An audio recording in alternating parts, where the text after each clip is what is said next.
Our next Etsy shop that we're going to be reviewing is from Farmhouse Comfort, and she has some questions here for keywords. What should I focus on? The number of results, narrow in on niche. For duplicating keywords, you will see I just changed the order of the keywords. Should I be using different keywords altogether? Two, during your 5-step framework webinar the other day, you mentioned that you searched what wall decals were selling well as opposed to being creative and coming up with your own design, which wasn't doing well. How do you see if a product is popular? We can only see total sales for a shop, not specific product sales. I want to use your knowledge to make items that people want rather than focus on what I think is awesome. I love that, Joanne. You're on the right track. I'm Canadian and I use inches too. Good. Glad. I didn't know Canadians use inches. I thought you guys were on the metric system up there. That's kind of funny. So great question. So you want to know how to find the right keywords and how to find winner products and how to find out products that are already selling on other people's shops. So I'll show you how to do it. Let's figure out what you sell here. And we've got wall holiday decor, wood Christmas decorations, wood signs.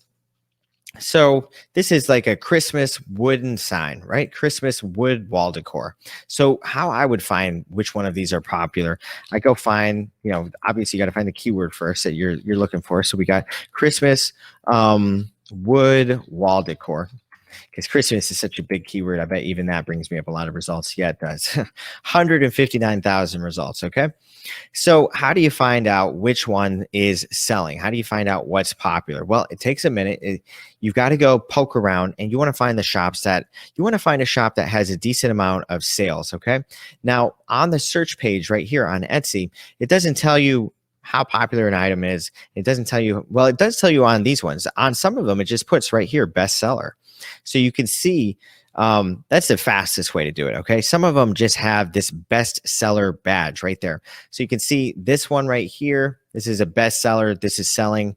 Now, to verify if it's selling, the other way you can do it, click on the shop. Most shops are going to hide their sales these days. You can go over and look at their reviews, okay? So once you click on the reviews, every time someone leaves a review, it shows you what product they bought. So you can see Amanda, November 20th, left a review for this.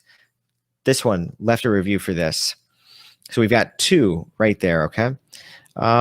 This is another popular one right here. I've seen this one twice already. So we've got all is calm, all is calm. That's popular. 3, 4. Okay. So we've got 4 sales. That's why that one's a bestseller. That's 4 sales out of 10 reviews on the page.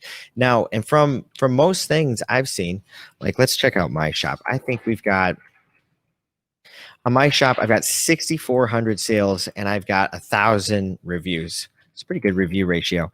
So if you do 6,400, 1,000 reviews out of 6,400, about 15% of my customers have left me a review. So based on that knowledge, you can go see how many people. This shop has 64 reviews and about 400 sales. So it's pretty close to the same thing, about 15%. So this is, even though you're only going to see a few sales, we only see 4 reviews that have this product on it. It means they've sold it 5 or 6 times more often than they even have reviews for it. So, so you see 4 reviews right here times 6. They've probably sold this product. What is that? 4 times 6, 24 times. In this time span. I'm gonna take a sip here. My voice is getting tired. So that's another way you can spot best-selling items on other shops. You can literally scroll through here. You'll see right here, bestsellers, and you can spot the winners right there. Home of the jolliest bunch of assholes of the nut house. Love that. That's a great sign right there. I could get that from my parents. They would think that was funny. They might be a little offended, but they would think it was kind of funny. So that's how you do it. Go look through the search results for something and just look for the bestsellers. Obviously, you might have to adjust what you create to make it kind of fit into some of these, but you can go through, search around, and find the items that are most compatible with what you're used to creating and what you have the ability to create. Then you can pull up the shops, you can look through the reviews, and you'll start to spot trends. Again, we're on the second page of this shop now, I believe.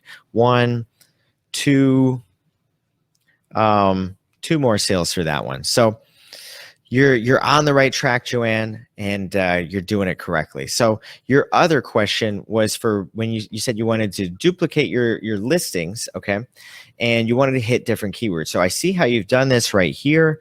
We've got gnome Christmas, wood Christmas, and wall holiday decor, wood signs. That's basically how you want to do it. We've got you don't need to come up with completely original keywords for every one of them, especially for yours, because this is such a giant product line. There's so many Christmas items around this time of year. So for something like this, you've got, it's really, you think your first keyword is the most important one, and then going from there down, each keyword after the first keyword loses some of its power. So number one keyword, most powerful. Number two keyword, second most powerful. So after you just really want to focus on rearranging the first keyword always, and then also the first, second, and third. And after that, you don't need to quite worry about it so much. So also you can get the keyword planner.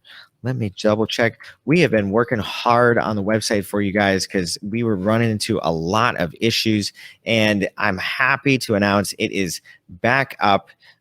We completely overhauled it. I may have broken my own login for it. Yeah, my login is not working anymore, unfortunately. So I haven't gotten the new login from the developer, but we've got the whole site back up for you guys. It's operating much more quickly. And when you log in, you can actually get our keyword planner tool, and you can put your keywords in there and it will rearrange it for you. So it will put a different keyword at the beginning of each of your listing titles for you automatically. So that's one tool you can use for it. But this is basically the right way to do it. Gnome Christmas, gnome, I would add more details to that one, especially since you've already hit gnome on the first word. You don't need to hit it again so soon. I would do gnome Christmas, wall holiday decor, wood Christmas decorations. We go to the next one, wood Christmas signs, gnome Christmas, Christmas decor. It's a good way to break it up. Wall holiday decor, wood Christmas decorations, wood signs, wall holiday decor, wood Christmas decorations. So all looking good. Now, I would say looking at this product right here, it does seem like this method works well. And let me see what your questions are.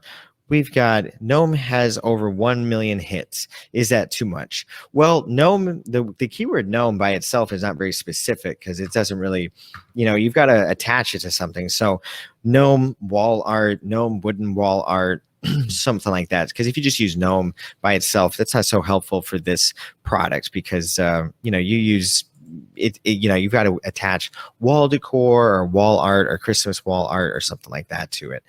So I would say you don't want to just go for gnome, but you always want to make sure that your product is competitive and that it's a great product, for the marketplace. So for something like this, if we go out here and look up wood Christmas signs, let's see what we got out here. A whole bunch of different options there. I think you're on the right track with it. I would just say you want to make sure your pictures really grab people's attention. And this picture seems a bit dark to me because you've got this dark wood and then you've got this brown wall behind it. So it just doesn't quite make it pop, right? So again, contrasting colors are so good to have to make it kind of pop out. So if you put this against a white wall, it would pop a lot more. And looking at these ones, like look at this brown frame, and it's against a white wall, so it really kind of pops out. This is a nicely framed picture. This one, they really did a good job staging it. They've got the Christmas, what would we call this? The tree, they got the green tree, and we've got the decorations here. We've got the white background. So this product is very, very pretty. They really did a good job staging, staging the photo here. This is a great product too. The one we were looking at a minute ago. It's really nicely staged with the pine cones and the little Christmas tree decorations in the background. Another one. This one's so pretty. We've got candles going on here. So you can see how they're really setting the mood for these photos, and they're just showing you like this is going to look really pretty in your house. It's a beautiful item and you're going to enjoy it. Look at this one over here. So pretty looking. And again, they're using the Christmas decorations, all sorts of stuff. This photo is a good photo. It shows it off nicely and clearly. But if you made it brighter and more contrasting colors, instead of using like this grassy looking plant back here, use a Christmas plant that people would be familiar with, Christmas trees or something, a wreath. I don't know. I'm not sure what you call that exactly, but whatever kind of Christmas decorations you can bring into the photo to give them that Christmas experience, it's going to make your photo pop a whole lot more, and you'll get a lot more effectiveness out of your duplicated listings. Because if you just duplicate the listings, but your photo is not really, popping, then it can make it kind of tough. But great looking shop, Joanne. You're on the right track. I like it. And I can't wait to see how it